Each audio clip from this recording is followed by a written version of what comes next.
You're struggling inside. You're not sure where to turn. You feel like you're at rock bottom. You feel like there is no hope. You feel like sometimes it's difficult to breathe. It's difficult to take a step. It's difficult to move anything because you've allowed the weight of the world come crashing down on your shoulders. You've allowed influences to dictate to you what kind of mood you're going to be in, what kind of day you're going to have. It doesn't have to be that way. You may have made a mistake.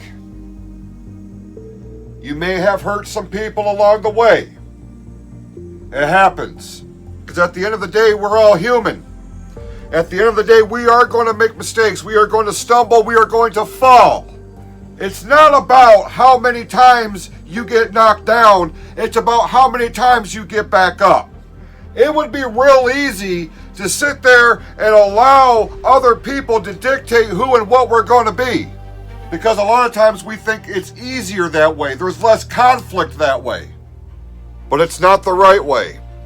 Because when you allow that to happen, you are compromising who and what you are. You are allowing other people to dictate who and what you're going to be. The way I see it, we all have one life to live. We have this one opportunity here to do something with our lives. We have the ability to dictate what kind of life we want to live. You've heard me say it 1,000 times that in order to get to anything, in order to achieve anything that you want, you're going to have to work for it. I can understand and I can appreciate the fact that a lot of us are overwhelmed with life in general.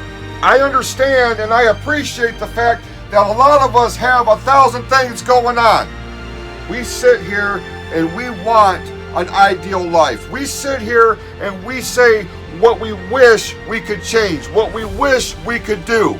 Well, which side of the equation is it going to be? Are you going to wish for it or are you going to do something about it? Even if you are at rock bottom, even if you've made such a horrible mistake that there seems like there is no way out of it, I'm here to tell you that there is.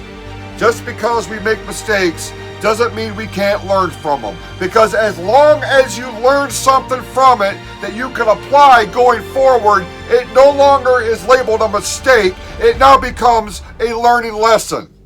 I can sit here until the cows come home and tell each and every one of you what you can and what you can't do. But who am I? Who is anybody to tell you what you can and can't do?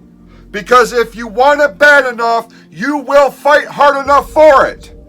I don't give a rat's ass what the problem is. There is a solution to every problem. We can sit here all day long and talk about what ifs, what could have been, what should have been. None of that matters. The only thing that matters is that on this day, you have a brand new opportunity to do something to correct the course of action. And sometimes that means we have to humble ourselves. Sometimes that means we have to actually admit that we've done something wrong. And we all know that sometimes our egos can be our biggest challenge to overcome. Because to admit that you're wrong, for some people, means that they are inferior, that they are weak. That could not be further from the truth. Because to admit that you've done something wrong is the first step to correct the problem. And it comes down to this. You got to get honest with yourself. You got to look at yourself in the mirror and you got to realize that that person that's looking back at you, that's going to be the one person that you will not BS. I understand that there are times that things seem absolutely hopeless, but it's not. It's not hopeless until you wholeheartedly just throw in the towel. Because in the match of life, man, the battle is never over until that final bell rings. There are going to be times where you're going to have to dig very deep into your soul. You're going to have to go to places that you didn't even know existed. To draw the strength, to draw the inspiration, to draw the willpower to pull yourself up out of rock bottom. You can do it. Because in cases like this, the only person that is going to dictate whether you fail or succeed, is that individual that's looking at you in the mirror at the end of the day. Because in order to achieve any kind of happiness, you've got to get right with that person in the mirror. That person is you. Make today the first day on your road to redemption. Make today that first day where you start to correct the course of action. Make today the day that you start the life you truly want to live.